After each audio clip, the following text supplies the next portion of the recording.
আসসালামু আলাইকুম রহমতুল্লাহ। প্রিয় ভিউয়ার্স, কেমন আছেন সবাই? আশা করি ভালো আছেন। আজকে সবার বাসার পছন্দের খাবার রান্না করতে যাচ্ছি।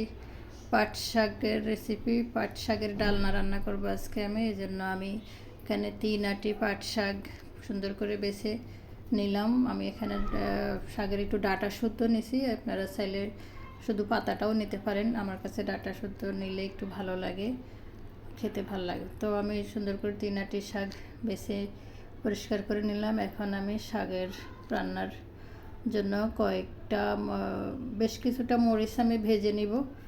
ফ্রাই প্যানে আমি ডিম বোনা করবো, এর আগে কিছুটা মরিচ আমি ভেজে নিলাম। তো আমি শাক কেটে বেছে নিয়ে আসলাম, আর সাথে শাকটাও ধুয়ে কেটে নিয়ে আসছি। আর ডাল 1 কাপ পরিমাণ ডাল নিলাম। এখানে আমি ডালটাকেও আগেই আমি ধুয়ে রেখে দিয়েছিলাম। তো ডিমটাও ভুনা করে নিলাম। এখন শাক রান্নাটা বসাই দেবো আমি। শাক রান্নার জন্য কড়াইতে তেল পেঁয়াজ ভেজে আমি দিয়ে দিলাম 1 টেবিল চামচ রসুন। আমি অবশ্য সরিষার তেল দিয়েই রান্না করি। তো যে রসুনটা দিয়ে একটু নেড়ে ছেড়ে আমি ধুয়ে রাখা ডালগুলো দিয়ে দিলাম। আপনারা চাইলে এখানে পানি দিয়েও আগে ডালটাকে করতে পারেন। আমি ডালগুলোকে একটু তেলে নেড়ে নিলাম। একটু নেড়ে ছেড়ে নিলে একটু ভালো ঘ্রাণ আসে। তো আমি এখানে একটু ডালগুলোকে নেড়ে ছেড়ে কিছুক্ষণ পানি দিয়ে দিলাম ডালটা সিদ্ধ হওয়ার জন্য। যতটুকু পানি লাগবে পরিমাণ মতো পানি দিয়ে এখানে সামান্য হলুদ এবং অল্প মরিচ দিলাম। একটু মরিচ দিলে কালারটা ভালো আসে।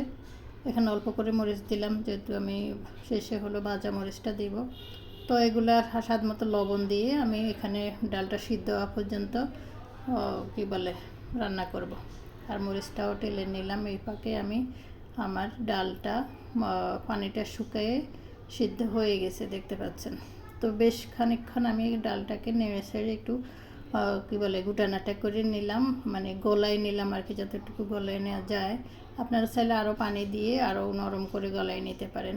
তো আমি এখানে শাকগুলো সব দিয়ে দিলাম। শাকগুলো দিয়ে আমি এখানে কয়েক সেকেন্ড একটু ঢেকে রাখলাম। শাকগুলো দেওয়ার পরে কয়েক সেকেন্ড ঢেকে রেখে আমি ভাবলাম যে শাকগুলো একটু নুয়ে আসুক।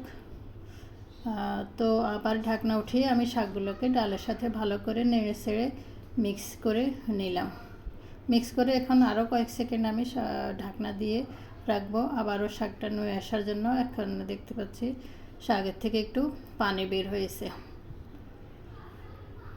তো আরও বেশ কিছুক্ষণ এখানে আমি শাকের সাথে ডালগুলোকে নেড়ে চেড়ে রান্না করে নেব। যারা এখন পর্যন্ত আমার ভিডিওটা দেখতেছেন, ভালো লাগলে অবশ্যই আমার চ্যানেলটা সাবস্ক্রাইব করে পাশে থাকতে পারেন, আর একটা লাইক দিতে পারেন। আর আপনাদের মূল্যবান পরামর্শ কমেন্টে জানাতে পারেন। ভালো লাগা খারাপ লাগা সব কিছুই অ্যাকসেপ্টেবল। তো আমি আর বেশ কিছুক্ষণ কিন্তু ডালটাকে আমি নেড়ে ছেড়ে নিলাম। ডালটা যত গলে যাবে তত কিন্তু শাকটা ভালো লাগবে। যদিও কোনো কারণবশত আমার ডালটা আজকে ভালো মতো গলেনি, বা অন্যদিন কিন্তু ঠিকই এটা একবারে গলে যায়। তো যাই হোক, এভাবেও কিন্তু মজাই হয়। খাওয়ার সময় কিন্তু বোঝা যায় না, যেটা দাঁতে তো আর বাজবে না, কিন্তু ডালটা যত গলে যাবে ততই মজা লাগে। তো বেশ কিছুক্ষণ আমি নেড়ে ছেড়ে এখানে এখন শাকটা সিদ্ধ হওয়ার জন্য অল্প একটু পানি দিয়ে দিলাম। পাটের শাক যেহেতু খুবই নরম, বেশি পানি লাগবে না। তো আমি যেটুকু পানি নিলাম অল্প করে পুরোটাই দিয়ে দিলাম।